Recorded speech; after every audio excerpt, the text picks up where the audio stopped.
আসসালামু আলাইকুম। আজকের পর্ব দেখার জন্য সবাইকে অনেক অনেক ধন্যবাদ।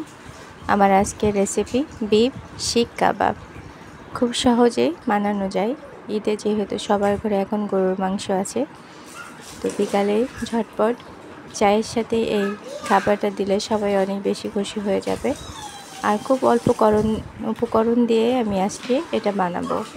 আসুন তাহলে শুরু করি। এখানে আমি 500 গ্রাম গরুর মাংস নিয়েছি। ঠিক এভাবে পাতলা পাতলা করে কেটে নিয়েছি। যতটা পাতলা হবে তত ভালো মশলা মিশে যাবে ওর ভিতরে, মাংসের ভিতরে।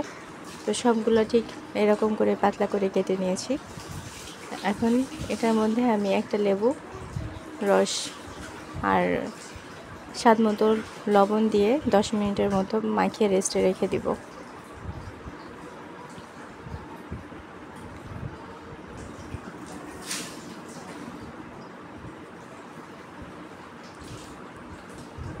দশ মিনিট আমি এটা ঢেকে রেখে দেব। 10 মিনিট পরে আমি এখন এটার ভিতরে আদা, পেঁয়াজ, রসুন বাটা প্রায় 2 টেবিল স্পুনের মতো আর 2 টেবিল স্পুন টক দই, তারপর ঘরে আমি কাবাবের মশলাটা বানিয়ে রেখেছিলাম সেটা এর সাথে মিশিয়ে দিলাম। দিয়ে দিচ্ছি টমেটো সস ও সয়া সস,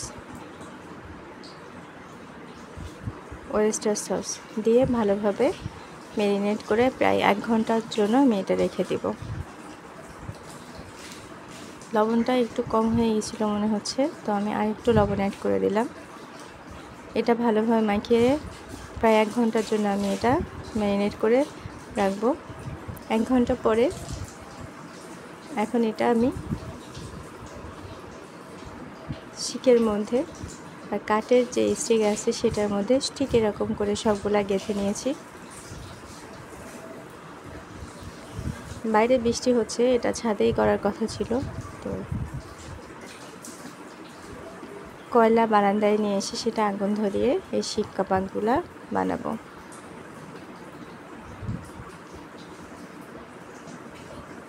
তো কয়লাগুলো জ্বালিয়ে নিয়েছি। এখন ওপরে তেল ব্রাশ করে দিয়ে এর উপরে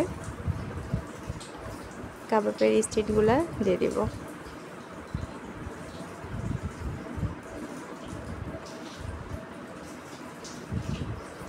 বাইরে এখন প্রচণ্ড বৃষ্টি হচ্ছে,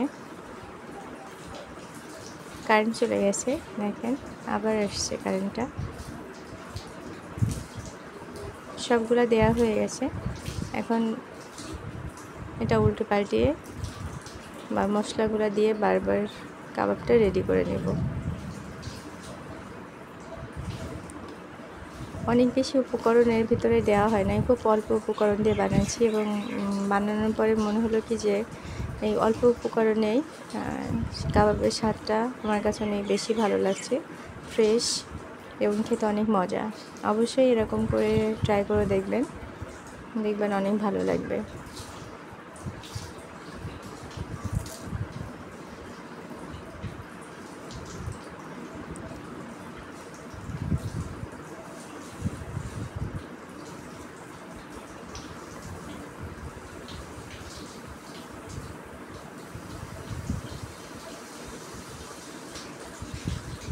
ভালোই লাগছে বাইরে বৃষ্টি আর বারান্দায় বসে বসে কাবাব বানাতে,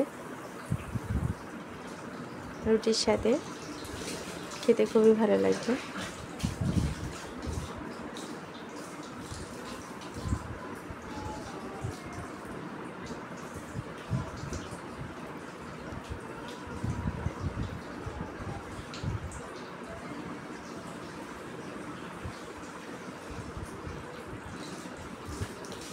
উল্টে দিয়েছি যাতে ভালোভাবে অন্য সাইডগুলোও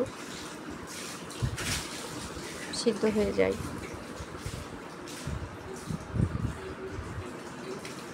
অনেক ভালো একটা খুশবু চলে আসছে।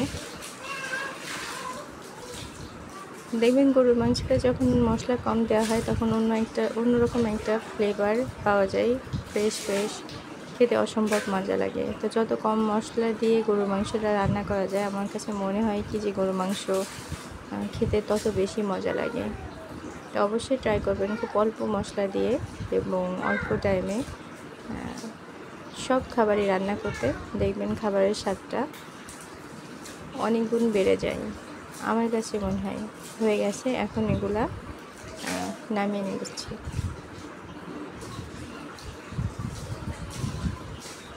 কতটা লোভনীয় লাগছে, হয়ে গেছে প্রায়।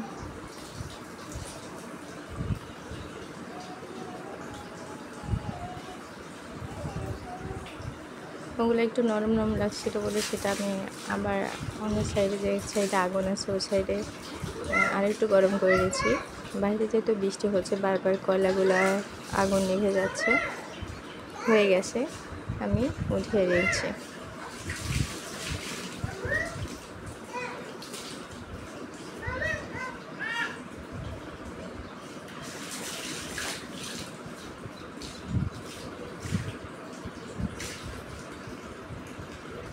এই যে হয়ে গেল আমার ঘরে বানানো শিক কাবাব। খেতে অসম্ভব মজা, অবশ্যই ট্রাই করবেন এরকম করে বানাতে। আর খুব ভালোভাবেই সিদ্ধ হয়ে গেছে, দেখেন। খেতে অসম্ভব মজা, পরিবারের সবাই মিলে অনেক মজা করে খেতে পারবেন। অবশ্যই ট্রাই করবেন। আর আমার রেসিপি যদি ভালো লেগে থাকে ভিডিওটি শেয়ার করবেন, কমেন্ট, সাবস্ক্রাইব করে নিয়মিত সাথে থাকবেন। আল্লাহ হাফেজ।